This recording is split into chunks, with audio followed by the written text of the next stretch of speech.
After the White House staff secretary, Rob Porter, resigned in the face of accusations that he had abused his two former wives, President Trump tweeted in defense of people whose lives are being shattered and destroyed by a mere allegation. "Some are true and some are false. Some are old and some are new," he wrote on Saturday. "There is no recovery for someone falsely accused. Life and career are gone. Is there no such thing any longer as due process?" The Twitter post was in line with a general pattern.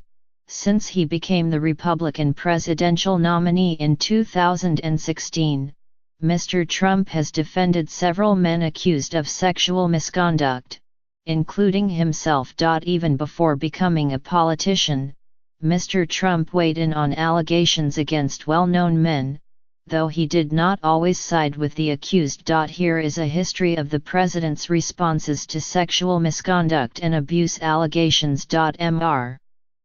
Porter announced his resignation on Wednesday after the news surfaced that his two former wives, Colby Holderness and Jennifer Willoughby, said he had been physically and verbally abusive. The allegations, which Mr. Porter denied, were reportedly known to some people in the White House, including John F. Kelly, the president's chief of staff. But Mr. Trump praised Mr. Porter when asked about him on Friday.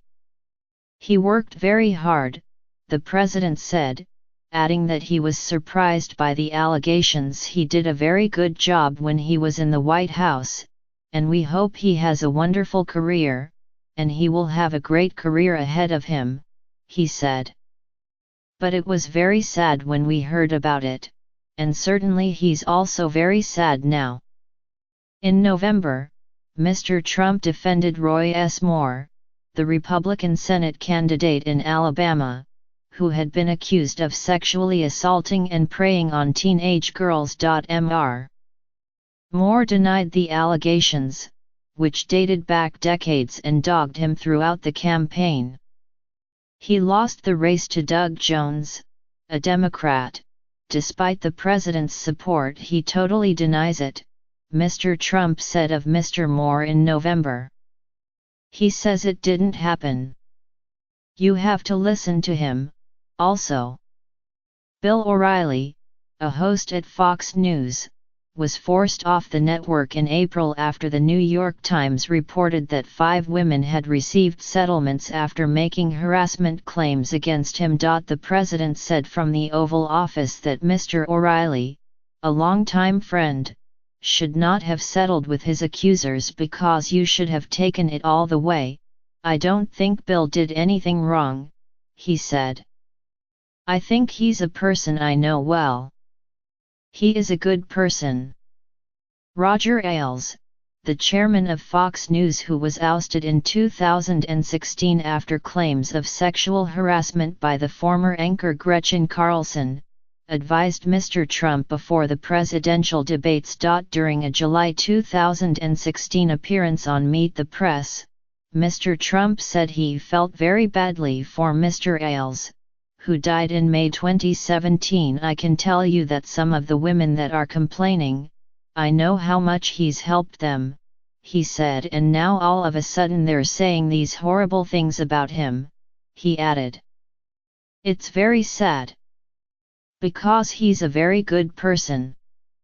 In March 2016, Mr. Trump defended his former campaign manager Corey Lewandowski against a battery charge after a reporter, Michelle Fields, accused him of grabbing and bruising her arm at a campaign event in Florida. Mr.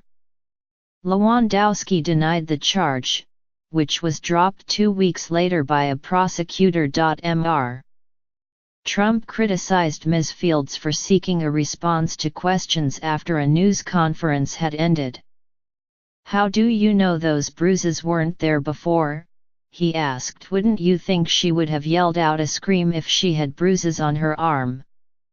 Mr. Trump's reactions to misconduct allegations have appeared to fall along partisan lines. He criticized Al Franken, then a Democratic senator, last November after Mr. Franken was accused of groping women.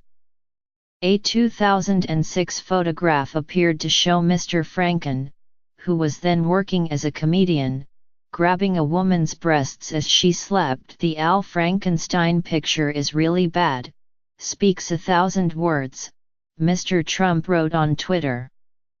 Where do his hands go in pictures 2, 3, 4, 5 and 6 while she sleeps? Mr. Franken announced his resignation in December.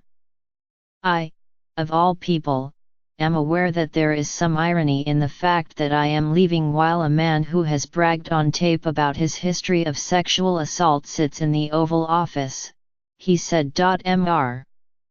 Trump has often highlighted the accusations of sexual harassment and assault against former President Bill Clinton.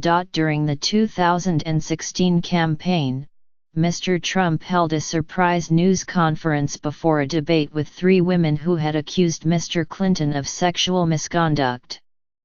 At the debate itself, Mr. Trump's campaign tried to place a group of the women in seats in his VIP box, right next to Mr. Clinton and in Hillary Clinton's line of sight from the stage.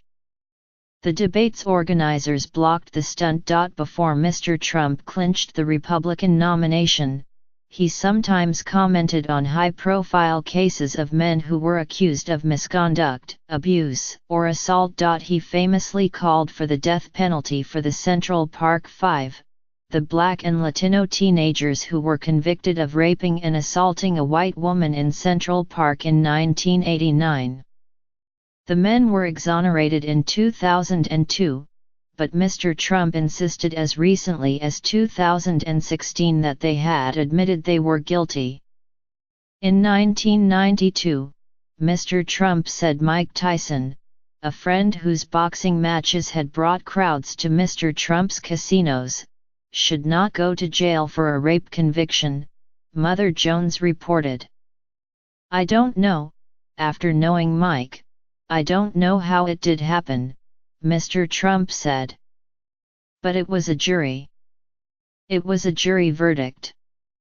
In 2012, Mr. Trump tweeted about reports that Rihanna was back together with her ex-boyfriend, the musician Chris Brown, who had assaulted her in 2009.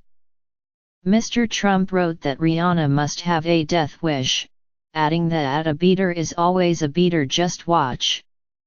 And in 2015, Mr. Trump said in a radio interview that he thought the comedian Bill Cosby, who had been accused of drugging and sexually assaulting multiple women, was guilty as hell.